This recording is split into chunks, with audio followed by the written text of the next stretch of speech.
Hey, welcome to the Whitey White Guy Show. I'm Whitey, and today I'm going to do a review of the movie RoboCop from 2014. I saw this way back. I couldn't tell you when, probably not long after it came out, maybe 4 or 5 years ago or something. And I don't remember it being an awful film, but I remember it rubbing me the wrong way. And I've pulled it up on my PC tower here and downloaded it, and I was going to watch it on my flat screen. And I was just perusing around, kind of like I'm doing here. There's the guy who plays RoboCop. He's a good actor. I like him. There's Gary Oldman. He's in this as the scientist who kind of makes RoboCop, or is among the team of scientists who makes RoboCop. He lives a normal life, and he goes after the bad guys as a cop. Somebody puts a bomb in his car, he gets blown up, and he becomes RoboCop. And then he takes on the bad guys on the street. Gary Oldman is conflicted about what he's doing from ethical reasons and moral reasons. But then, just like in the movie, he kind of loses his shit. He looks sleek. This is a good-looking film. And there's some of the same political commentary about corporations, about ethics, putting a human brain inside a robot. There's Gary Oldman again. He's upset, going after the bad guys, and then he ends up exposing corruption within the city with the government. There's Samuel L. Jackson doing some Fox News commentary on Fox News and propaganda and how big money runs. Rupert Murdoch owns the corporations. Owns Fox News and has a lot of corporate investment, so you get a very corporate-friendly vision of the world. And then Alex Keaton plays the bad guy behind everything. So he's got a human brain. With the glare, I think you can see that on top, and a face, and like his right hand. And it gets in a little bit about like Congress. There's Jackie Earl Haley, who is a really good actor. I didn't particularly care for him here. He becomes an experiment. He doesn't see his family for years while they figure out the tech, and then he gets back in touch with his family, just like in the original. There he is. It's, again, a good-looking film. And the visual aspects of it, the performances are... There's Jackie Earl Haley again. The performances are fair for what it is the actor's trying to do. Like Jackie Earl Haley here does a good job playing this kind of middle-of-the-road villain. He's not a nice guy. He's not behind everything. He's kind of like a henchman, but he's doing his job, but takes it a little too personal. And as a generic performance, Jackie does a fine job here. Everybody does. Gary Oldman. I wish I could remember the actor's name who plays RoboCop. He is a good actor. He does a good job here with the material he's got. So the performances are good. Writing in terms of structure, pacing, tone. It's a competently made film. It's so heavy-handed with his message, to the point where it's like, even though you've got a point, like it layers it on too thick. Like, I agree with the point you're trying to make, but you're still laying it on way too thick to be entertaining. And when Paul Verhoeven made the first one, it was just schmaltzy enough to work. Like, there was the proper blend of ingredients. And here, it's like they added way too much salt. So this isn't necessarily a bad film, exactly. And the trick, of course, I don't remember this kid's name. He's a good actor. I like this guy. He just plays an accountant. He's one of the various staff. I don't know. He's got a role. There he is. That's all that's left of him after the explosion. All the tissue that survived. I didn't realize lungs were that big. That's just lungs. And he's a tall dude, so it's like, that's not impossible. How was I saying? But that's... I don't love it. I don't hate it. But that's what Paul Verhoeven got right. Was that the ingredients were blended together properly. One thing that stands out here, too, is that the old RoboCop was in a dystopia. They lived in a very fall apart thing. Some of this is shot in the suburbs. Like, that's really nice, clean-looking society. That's not dystopia. So that's something that's a little off. It's not a dystopian society that I can tell. It's not even like, shit, Alzheimer's is winning. That one from way back where, like, well, there's been no shortage of these, where part of the community is a ghetto and part of the community is really nice and upper class.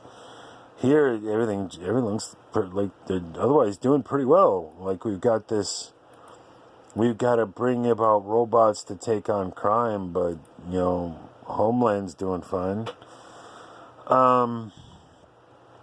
So, again, you've got to... If this were a standalone film, I still wouldn't care for it too much, because it's just so heavy-handed and clearly partisan.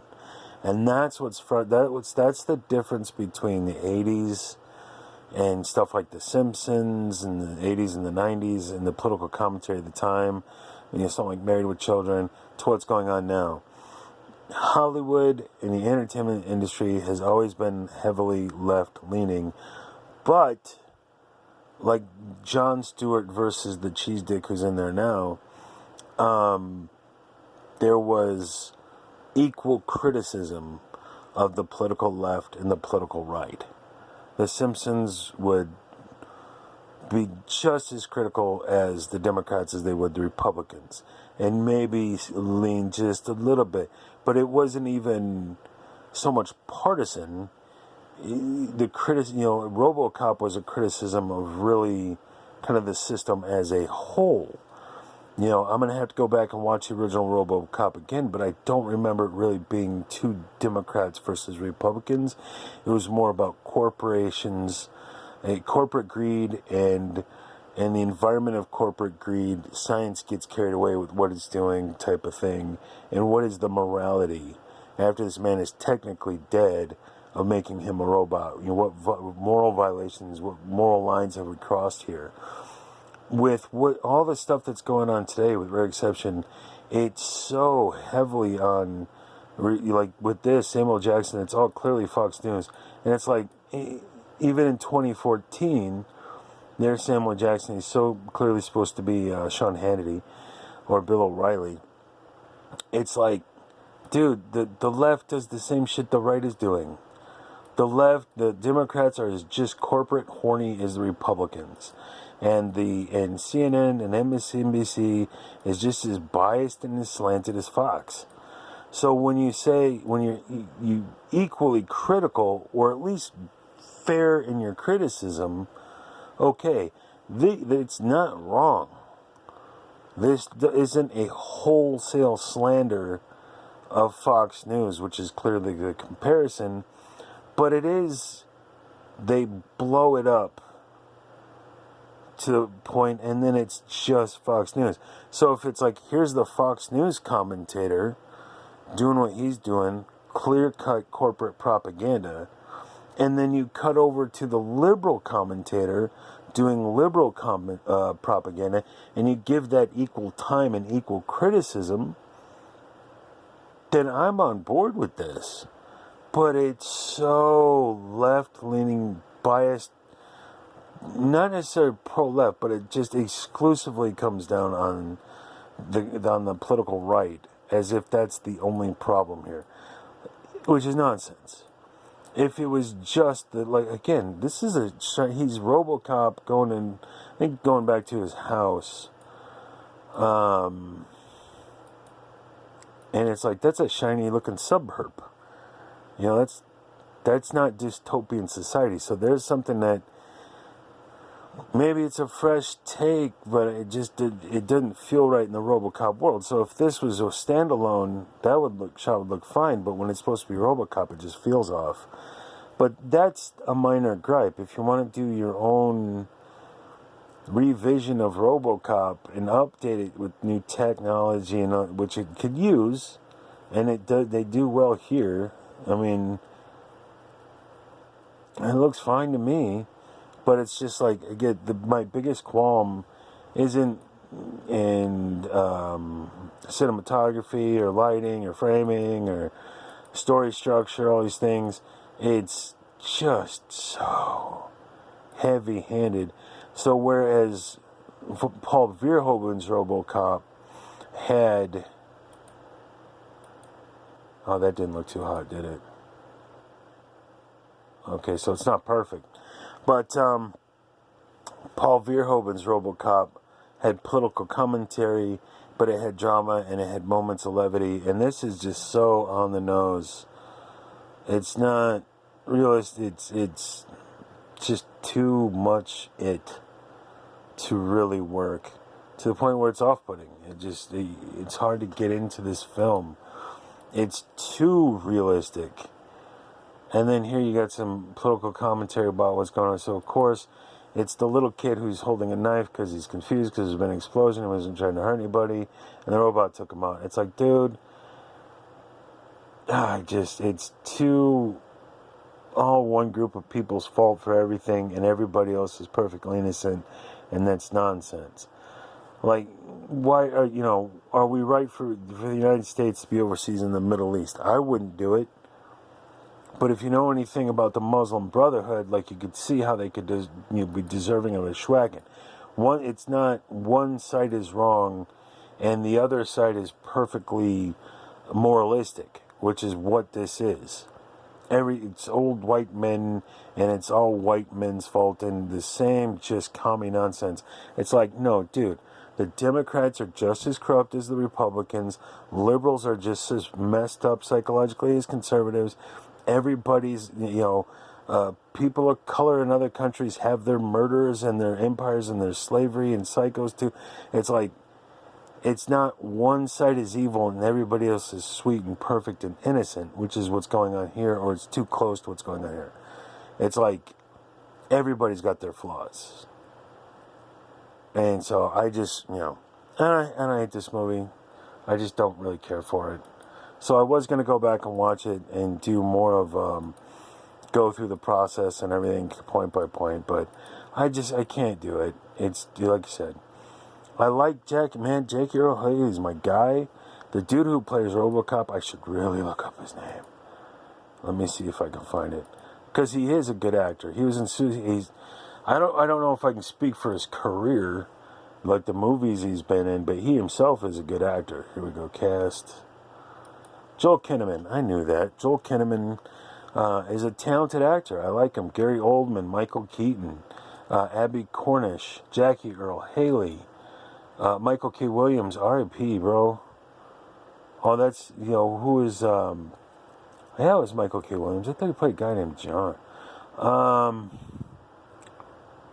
This is a solid cast right here. Samuel L. Jackson, how can you complain? And they do, at the end of the movie, they go after the mayor, who's a black lady, and I believe like a liberal or a Democrat, more specifically, possibly. Okay. But it came down so hard on one side. It's like, look, everybody's got their assholes. The problem doesn't come just from one end of the political spectrum. So, and I guess it technically was in there, but it felt too imbalanced in its criticism and critique of society and way it portrayed things that it took me out of the film. So I don't absolutely hate it. And there are some good parts, there are good components of the film. So good cast, doing a good job acting. The film looks fine.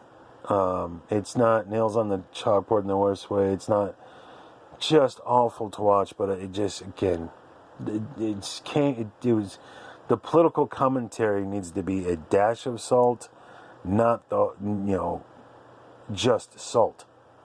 You're going to have a steak and some potatoes, with some greens, You know, maybe some macaroni and cheese in there, and a dash of salt. And this was like just the salt and not much else into it. It was just so heavy on it. So I've said that 15 times. I've made my point. RoboCop 2014. Unless you're a hardcore leftist, it's pretty. You've already seen it 52 times. There's nothing new here, and that's a shame because the original RoboCop was something different and unique. Even with similar ingredients, it was a different blend. It was brought to you a different way. So anyway, I'm out of here. What do I got show? If you're still watching this, you like my stuff, like, subscribe, and I'll see you in the next video. Cheers.